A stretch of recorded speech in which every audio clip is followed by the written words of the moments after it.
រកស្បូវកណ្ដងបងកូននាងសាជីវភាពល្អកូនកូននាងមានប្រកូននាងមានសាំងយូបងបានសន្យាចប់ការសិក្សារៀបការនឹងអូនបងចូលដល់ក្រុងបងលងនឹងភ្លើងផ្លេចស្រុកស្រែយើងបងផ្លេចសង្សារស្រុកស្រែយើងស្រីធំហើយបងមកស្រុកទេបងមកស្រុកទេបងអើយកាលពីឆ្នាំទៅ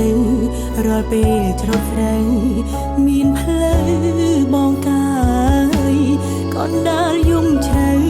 អូនកេងកាយផ្លូវបងផ្លេចបាត់ណា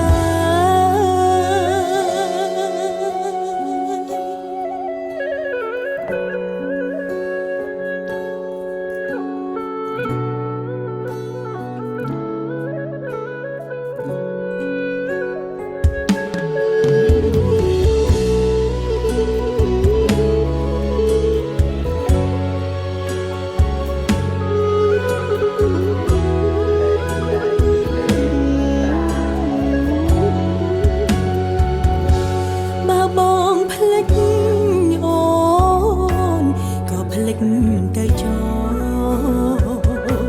អូនស្ដាយអូនស្រណោអោប្រអើយប្របងកុំភ្លេចស្រុកស្រែកុំភ្លេចស្នេហ៍យើងធ្លាក់ខ្យល់ពីជើងអូននៅអាំងភ្លើងចាំបងស្រុកស្រែស្រីធំហើ